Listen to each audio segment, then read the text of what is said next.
In the summer of 1893, the air in the Arkansas countryside held a heaviness that clung to the skin and never seemed to lift. Days stretched long and slow, the cicadas humming loud enough to drown out most thoughts. Small towns were scattered like islands across rolling farmland, each with its own rhythm, its own secrets, and its own silences. In one of these towns, quiet, dusty, and cut off from the rest of the world by miles of thick forest, life appeared simple enough. The men worked the fields or the sawmills. The women tended to homes and children, and the steady ring of the church bell marked Sundays. Yet beneath the surface of this predictable order, whispers traveled faster than the wind. In that summer, most of those whispers circled back to one family, and more specifically, to two young sisters whose presence seemed to leave people unsettled. The town itself wasn't much to look at. A single dirt road ran through the center, lined with weathered wooden buildings. A general store with a front porch where men spat tobacco and swapped stories, a feed supply shop, a post office that doubled as a gathering place, and a small church that seemed both a sanctuary and a reminder of how tight the community's grip could be. At night, the lanterns from the houses cast weak light that barely broke through the thick blackness, and the silence could feel heavy enough to make your ears ring. People kept to themselves, but they also kept close watch. In a place this small, nothing stayed private for long that IT was in this setting that the two sisters lived. Their home, a large house set just beyond the edge of town, was far finer than anything their neighbors had. Built of pale wood and trimmed with dark shutters, it stood tall and proud against the backdrop of the fields. Their father had made his living in the lumber trade, and though he had died years before, the wealth he knew. FT behind was still evident in the polished floors and the wide windows that looked out over the land. The family standing gave the sisters a different place in the town's eyes. Respected, envied, but also watched with suspicion on the surface, the girls seemed no different than other young women their age. They attended church, wore pressed dresses, and carried themselves with the kind of manners their mother drilled into them. They smiled when spoken to, laughed when expected, and appeared, at least outwardly, to be the picture of grace. But there was something else there, something that made even the most polite townsfolk uneasy. Their smiles lingered too long, their eyes followed too sharply, and their silences carried weight. Some described them as charming, others called them unsettling. Both were right. Neighbors often remarked on how close the sisters were, bound together in a way that seemed deeper than the usual bond of blood. They were rarely seen apart. Where one went, the other followed. Where one laughed, the other echoed. There was an unspoken understanding between them, as if they shared thoughts without words. At times, this closeness seemed sweet. At others, it felt almost dangerous. People whispered that they had their own world, one that no one else was allowed into, and anyone who tried to enter would be met with those sharp, unreadable smiles. Town life continued as it always did. Men coming home with dust on their boots, women carrying baskets of bread wrapped in cloth, children running barefoot through the fields. But the sisters seemed to stand just a little apart from all of it. They did not work the way others did, nor did they worry about money the way their neighbors had to. This gave them a kind of freedom that most young women could never dream of, but it also gave them power. Power that was subtle, quiet, and often misunderstood. Men noticed them, drawn in by the curve of a smile or the softness of a glance, but most quickly found themselves unnerved, as if they were being studied rather than admired. Women observed them, some with curiosity, some with suspicion, and some with envy sharp enough to cut. The sisters seemed to know the effect they had on people. They leaned into it in ways that felt both playful and deliberate. A look held too long, a word whispered in the wrong ear, a kindness given only to be withdrawn. Small things, but enough to stir unease. To some, they were captivating. To others, they were cruel. And while no one could ever point to anything truly wrong or wicked, there was always the feeling that something lay beneath, waiting to be seen. Even before the events of that summer, there had been stories. Rumors about strange laughter heard from the house late at night, about arguments that ended in silence too thick to ignore about visitors who left looking pale and shaken. Most dismissed these as gossip, the kind that grew in small towns where people had little else to occupy their days. But the stories never really stopped. They simply faded and then returned, always circling back to the sisters and their strange, unsettling way of moving through the world. Looking back, people would say the signs were there all along. The way their mother seemed worn down, her eyes tired as teach. Oof, she carried something she could never set down. The way the girls lingered at the edges of gatherings, watching more than they joined.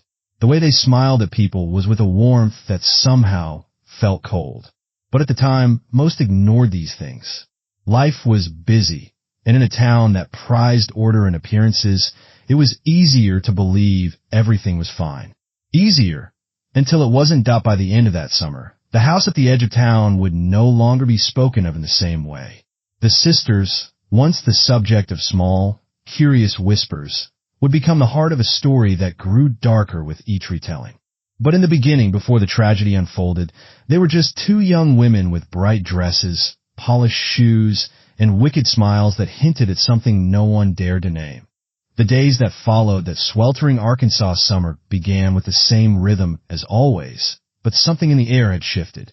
The sisters walked through town as though the streets belonged to them, drawing eyes without effort. Yet now the attention carried a sharper edge.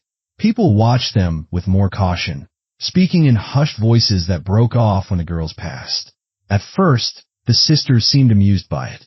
They carried themselves with a confidence that only made the whispers grow louder and the looks linger longer. But behind their composure, cracks began to show.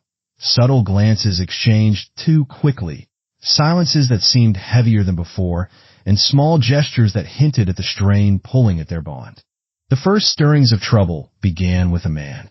He was a farmhand, strong from work, with the kind of rugged face that carried both youth and wear. Unlike most, he didn't shrink beneath the sisters' watchful eyes. He smiled back, almost daring them to look deeper, and for a time, both girls seemed entertained by his attention. He would pass by their home on his way into town, and one or the other would find a reason to be at the gate. The encounters were brief, a word, a smile, a laugh that lingered longer than it should have, but they grew more frequent. Soon, it wasn't just chance meetings. He began calling, stepping inside the polished walls of their house, where their mother's watchful presence hovered but did not interfere. Tea first, the sisters shared the game between them. They teased, they compared, they whispered in each other's rooms late at night, as though testing which one of them could hold his gaze longer, which one could draw out his attention more easily. But games like that never stayed harmless for long. What began in jest hardened into something sharper. The laughter they once shared grew edged with something darker, jealousy, pride, and the quiet need to prove which of them could command him more fully. When one sister was seen with him, the other grew quiet. When one smiled too brightly, the other's silence seemed colder. The man, perhaps unaware of how tightly wound the sister's bond was, or perhaps enjoying the tension he stirred, let himself be pulled back and forth. One day, he lingered with the elder, speaking low while the younger watched from the shadows. Another, he seemed caught in the younger's charm, his eyes following her as though no one else existed. The shifts were subtle, but in a household already charged with unspoken competition, they were enough to drive a wedge that had never existed before. It was not just this man who pulled. At the fragile balance, society, too, pressed its weight upon the sisters. They were no longer children, and the town's expectations grew louder with every passing season.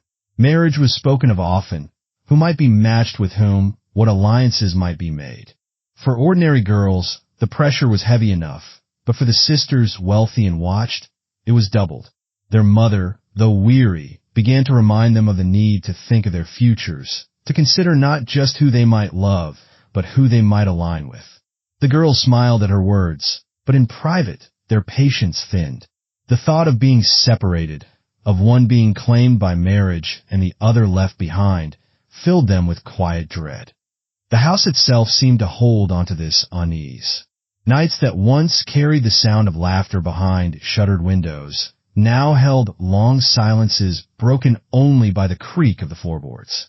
Servants whispered that the sisters' voices had turned sharp in the halls, that arguments flared in sudden bursts before vanishing into tense quiet. Their mother looked worn, her face thinner, her hands trembling when she poured tea. Whatever harmony the home had once known was dissolving, replaced by something more brittle, more dangerous. Old wounds resurfaced in this heat. The sisters had grown up hearing their father's name spoken with both reverence and bitterness. He had built their fortune, yes, but he had also left shadows behind. Business disputes, rumors of betrayals, debts that had been whispered about but never fully explained. Some townsfolk suggested that the wealth was cursed, that misfortune would cling to anyone who carried it. For the sisters, his absence was a wound that never fully healed. Their mother carried his memory like a weight, and in the girls, it showed as a hunger, perhaps to prove themselves, perhaps to claim a power that was never truly theirs. It was during this time that other visitors began to take notice. A young teacher, recently moved from another county, found himself drawn into their orbit. He was bookish, gentle, a man who had never known such attention from women of their standing. The sisters seemed to delight in drawing him closer, each in her own way. Where the farmhand had been a game of physical charm and daring smiles, the teacher became a test of wit, of secrets shared, of whispered promises that carried just enough truth to feel real. Again, the rivalry grew. Again, the closeness between the sisters began to fray under the weight of unspoken competition. The town noticed. They always noticed. Whispers grew louder, suspicion sharper. Some said the sisters were cruel, playing with men like toys. Others said the men were fools, too weak to resist. But beneath it all was a deeper unease, an unspoken recognition that something in the sisters' bond was unraveling. And with it, the safety of the world around them. As the summer deepened, the strain between them became harder to hide. Their shared glances grew cold, their laughter brittle. What once seemed like unbreakable unity now looked like a fragile mask that could crack at any moment. At church, they sat side by side, their dresses crisp and their faces composed, but beneath the hymns, people whispered about the storm that seemed to follow them.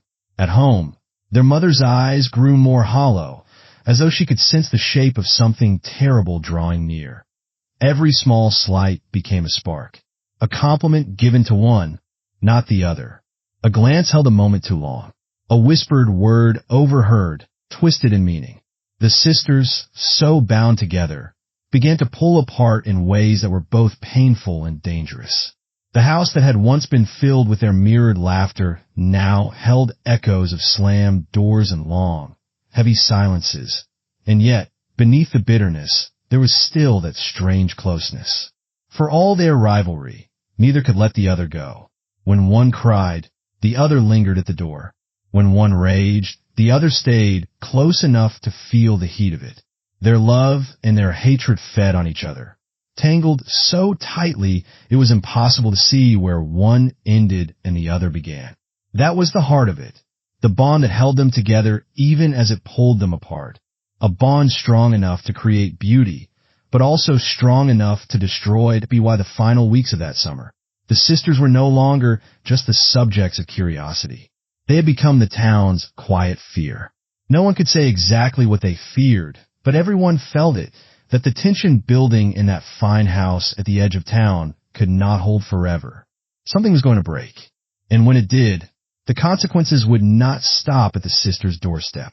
The night it happened was hotter than most, the air thick and still, pressing down on the house like a heavy blanket. The cicadas screamed outside, their endless chorus rising and falling in waves, while inside the house, the atmosphere was so charged it seemed ready to split apart.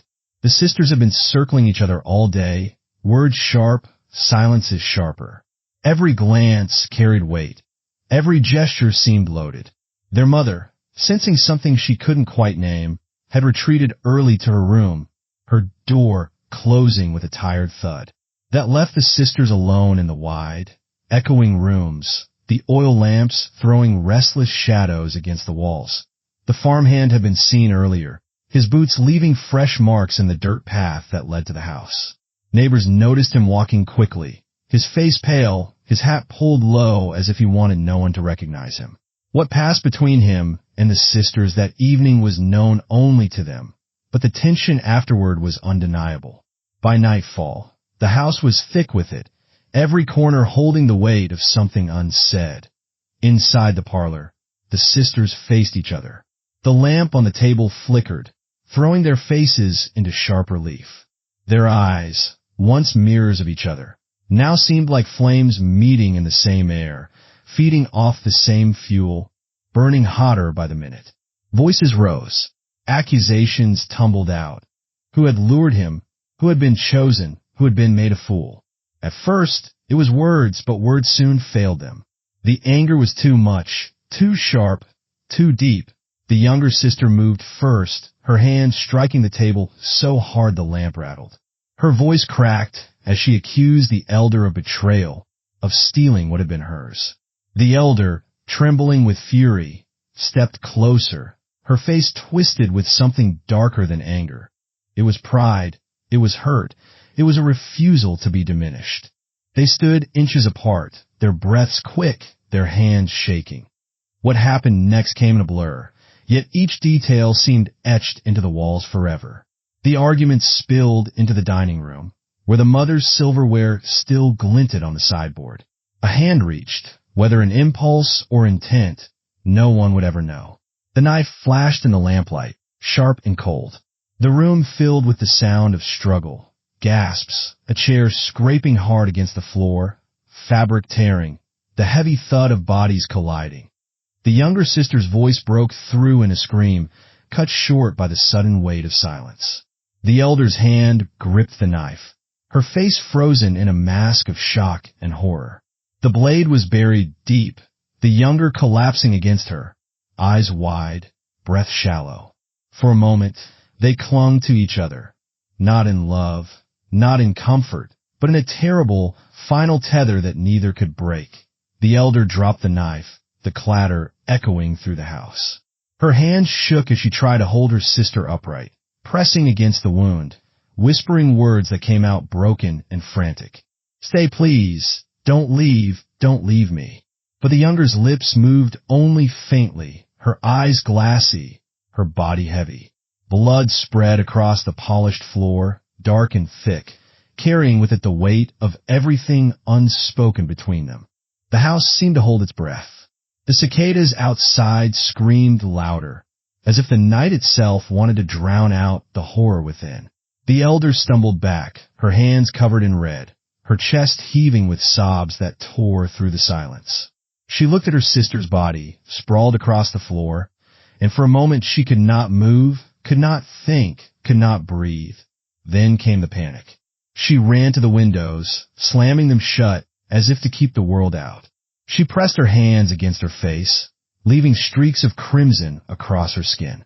She whispered prayers, begged for time to turn back. Indeed, cursed the moment her hand had closed around the knife. She paced the room, her dress stained, her mind spinning. At one point, she tried to lift her sister's body, pulling at her arms, whispering desperately, but the weight was too much, and her strength too little. She collapsed beside her, rocking back and forth, her sobs raw and jagged. The immediate instinct was denial. She muttered to herself that it hadn't happened, that her sister was only faint, that in a moment she would wake and laugh, as she always did.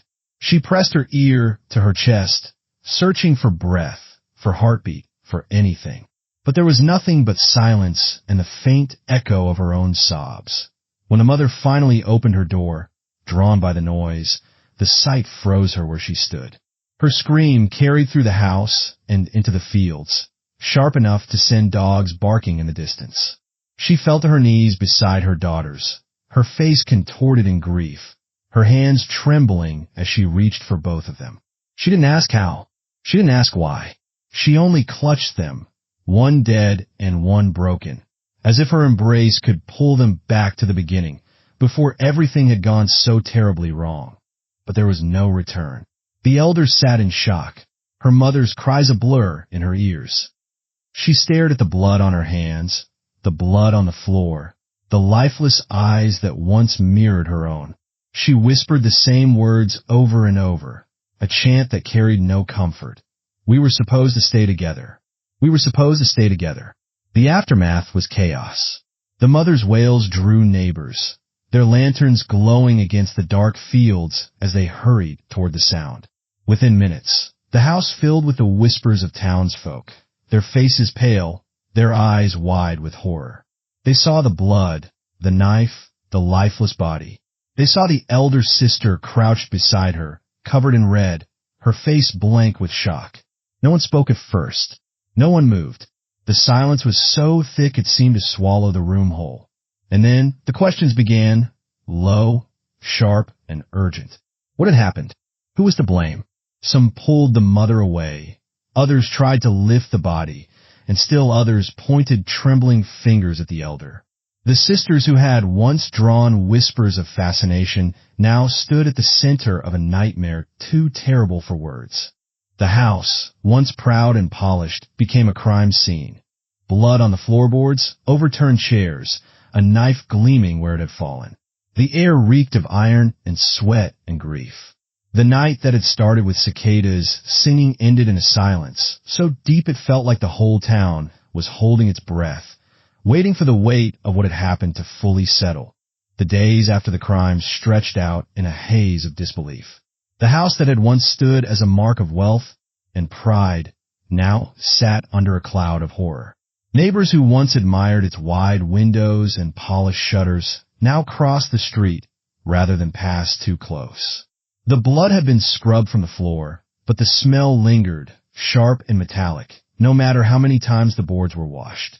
The sister's mother moved through the rooms like a ghost, her face hollow, her hands trembling as though she carried not just her grief, but the judgment of the entire town on her back. For the elder sister, shock became something darker. At first, she could hardly speak. Her voice was faint, her words scattered. She repeated fragments over and over, as though trying to make sense of them. We were supposed to stay together, or she wouldn't listen. In the first days, she stayed close to her mother, her blood-stained dress taken away, but the memory of it was fixed in everyone's mind. The community looked at her not as the girl they once watched with curiosity, but as someone who had crossed into a place from which there was no return. Denial came quickly. Some in the town whispered that it must have been an accident, that the knife had slipped in the chaos of an argument. Others argued it was something darker, that jealousy and pride had boiled over into violence. The truth was tangled, and no matter which version people believed, no one could look at the surviving sister without seeing the crime wry. Ten across her face. She avoided mirrors, avoided windows, avoided any reflection that might force her to see herself as the world now saw her. The mother tried desperately to shield her daughter, insisting to those who asked that it had not been murder. They quarreled, she said through tears. It was an accident. My girls loved each other. But her words were met with silence, her grief too raw and too desperate to sway the judgment already forming in the minds of the town. No one wanted to say it to her face, but the whispers spread quickly, that no amount of pleading could change the fact that one sister's hand had ended the other's life. The emotional toll on the family was unbearable. Nights were filled with the sound of the mother's weeping, her cries carried out into the fields. The elder sister lay awake, her mind turning in endless circles, replaying the moment, the knife, the scream. She saw her sister's face every time she closed her eyes, heard her voice in every silence. Guilt settled over her like a second skin, heavy and impossible to shed. Yet beneath the guilt, there was also a stubborn flicker of justification. She told herself it had not been her fault, that her sister had pushed too hard, that the moment had spun out of control, that she had only wanted to stop the fight, not end it. These thoughts warred within her, guilt and denial tearing her apart piece by piece. The town itself could not turn away. People who had once spoken kindly of the sisters now recalled the unease they had always felt around them. Old stories resurfaced. The strange laughter at night, the unsettling smiles, the rivalry that had simmered just beneath the surface. Now, those stories became evidence, proof that something had always been wrong. In their retellings, neighbors painted the sisters not as victims of circumstance, but as women who had carried wickedness inside them all along. Public opinion hardened quickly. Some pitted the elder, saying she had lost both her sister and her reputation in a single night. Others called her dangerous, even cursed, suggesting that her family's wealth and pride had always been tainted. The once respected house became a place of shame. Parents warned their children not to wander near it. Church sermons hinted at the dangers of pride, of unchecked emotions, of families who lived apart from the humility of ordinary folk. The law, too, could not ignore the crime. An inquiry was held, with neighbors called to testify about what they had seen and heard. The mother spoke through tears, swearing it had been a tragedy, not a crime. Servants told of the arguments they had overheard, their words careful but unshakable. The farmhand, pulled reluctantly into the center of the story, admitted he had been caught between the sisters' affections, though he insisted he had never intended to cause harm. His presence only deepened the scandal, fueling rumors of jealousy, betrayal, and manipulation. The elder sister sat through it all in silence, her face pale, her eyes downcast. She spoke only when pressed, her voice low, her words uneven. She admitted the quarrel, admitted the struggle, admitted the knife. But whether it was murder or an accident, no one could say for certain. The law weighed her words against the whispers of the town, and though she was not hanged, she was marked forever. Even without a harsh sentence, the punishment was clear. She became an outcast in her own home. Friends no longer visited. Neighbors no longer greeted her. The family name, once spoken with respect, was now muttered with disdain. For her mother, the shame was unbearable. For the daughter, it was a life sentence of a different kind. One lived under the shadow of what she had done. The ripple effects spread further still. The farmhand left town not long after, unable to bear the looks cast his way. The teacher resigned his post, returning to his home county. Both men became footnotes in the tragedy, their names tied forever to the story, but their lives carried elsewhere. The town itself carried the weight of the crime in its silence. For years afterward, when the wind rustled through the fields at night, or when laughter rang out in a way that felt too sharp, people thought of the sisters. The contrast between who they had been and who they became was stark. Once envied for their closeness and charm, they were now remembered as a warning. Pride, jealousy, and rivalry had turned them from admired young women into figures of fear and pity. The elder's face became a symbol in the town, not of beauty or wealth, but of what happens when bonds break and love turns to destruction. By the time the fields turned golden with the harvest, the house at the edge of town was no longer spoken of with admiration. It was whispered about, avoided, and feared. The sisters who had once walked through town with wicked smiles had been reduced to a story told in low voices, a cautionary tale about the dangers of envy, pride, and the fragile line between love and violence. For the perpetrator, the gavel strike sealed their fate. A long prison sentence was handed down, meant to reflect both punishment and deterrence. Yet, behind the steel bars, a more complex picture unfolded.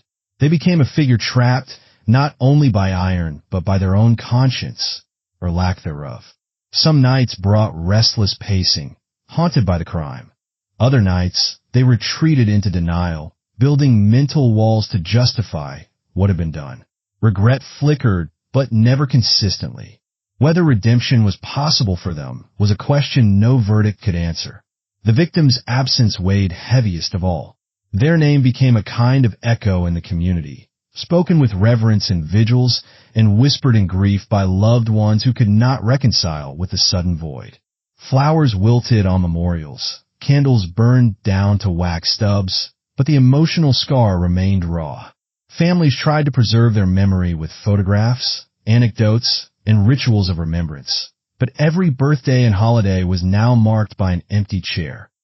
Family members of both sides bore their own burdens. The victim's family carried the pain of loss, but the perpetrator's family carried shame. They became reluctant participants in a narrative they had never chosen, their surname suddenly synonymous with violence and betrayal. Neighbors who once greeted them with casual warmth now averted their eyes. Friendships dissolved under the weight of stigma. Even innocence was punished, a reminder that crime ripples out, art far beyond the act itself. Secondary characters, too, the investigators, the witnesses, the bystanders, were not immune. Some struggled with guilt over what they had missed, warning signs overlooked, moments they might have intervened. Others became more guarded, mistrustful of people they once considered harmless. Everyone, in some way, had to adjust their worldview, that beneath the surface of ordinary life lurks the possibility of extraordinary cruelty. The trial itself became a spectacle, one that exposed private wounds to public consumption. Courtroom sketches and media headlines distilled human suffering into digestible pieces for readers and viewers. For weeks, the crime was no longer just a local matter. It was a story dissected on national broadcasts, analyzed by pundits, and debated across dinner tables. The final sentencing was hailed by some as proof that justice works. To others, however, it was hollow. No prison term, no matter how lengthy, could reverse what had happened. Some felt the punishment was too severe, pointing to mental health struggles or past traumas in the perpetrator's life. Others argued it was far too lenient, that true justice could never be achieved through human systems. In this clash of opinions, the verdict itself became symbolic. Justice is perception rather than absolute truth. Public backlash was fierce and unrelenting. Social media amplified anger, outrage, and even conspiracy theories. Strangers who knew nothing of the individuals involved spoke with certainty about their motives, sins, and punishments. The crime story became a cultural flashpoint, drawing out debates not just about guilt, but about society itself, how we respond to violence, how we assign blame, and how we reckon with tragedy. Institutions connected to the case also felt the sting. Schools implemented stricter policies. Workplaces distanced themselves from anyone tied to the accused. Religious and civic groups held forums on morality, grief, and prevention. The crime was no longer only about individuals. It was about the system, the structures that allowed tensions to fester until they exploded. When stripped of the headlines and courtroom drama, the case revealed uncomfortable truths about human nature and society's fragility. IT underscored the thin line between normalcy and chaos. The people involved were not monsters in the beginning. They were ordinary individuals, shaped by jealousy, obsession, financial pressures, or deep-seated resentment. The crime exposed how quickly these emotions can ignite into violence when unchecked, a mirror reflecting society's darker possibilities. The role of external pressures could not be ignored. Financial struggles, cultural stigmas, or the weight of societal expectations all contributed to the rising tension. These pressures acted like kindling, feeding the spark of personal conflicts until it became an inferno. It raised questions. Could the tragedy have been prevented if systems of support, mental health care, stronger community ties, conflict resolution had been stronger? Or was this outcome inevitable, given the human propensity to let pride and fear dictate choices? On a broader scale, the crime forced society to confront the meaning of justice. Is justice the measured punishment of a perpetrator? Is it the healing of victims' families? Or is it something more elusive, an alignment of morality, truth, and closure that humans rarely achieve? The dissonance between legal justice and emotional justice lingered long after the trial, ate at its heart. This story was about morality under strain. People who believed themselves decent were revealed to have darker instincts. Love became control, friendship became rivalry, and ambition became obsession. These shifts highlighted how morality is not fixed but fragile, vulnerable to erosion by desire, envy, or desperation. Power dynamics, too, were central. The way wealth, gender, or social standing influenced both the crime and its aftermath was impossible to ignore. Privilege shaped who was believed, who was vilified, and who was given second chances. The courtroom was not only a place of justice, but a stage where societal hierarchies played out visibly. And finally, the case illuminated the complexities of human behavior. No one acted out of a single motivation. Love blended with fear, pride mixed with insecurity, desperation intertwined with rage. It was messy, contradictory, and painfully human. To reduce the crime to a single cause would be to ignore the truth. That people are capable of both tenderness and violence, often within the same breath. The community eventually settled back into its routines, but it was never quite the same. The house where the crime occurred became a silent landmark, avoided by children and whispered about by adults. The courtroom emptied, the cameras left, and the news cycle moved on. But for those directly involved, the story would never end. Years later, when people spoke of the crime, it was less about the details and more about the lesson it left behind. A cautionary tale about the dangers of unchecked resentment, the fragility of human bonds, and the high cost of ignoring the warning signs of despair. The conclusion, then, is not tidy. Lives were irrevocably altered. Some sought redemption, others could not forgive. Justice was served, but peace remained elusive. What endures is not closure, but reflection on morality, on the unpredictability of human behavior, and on the haunting truth that under the right circumstances, anyone is capable of crossing the line.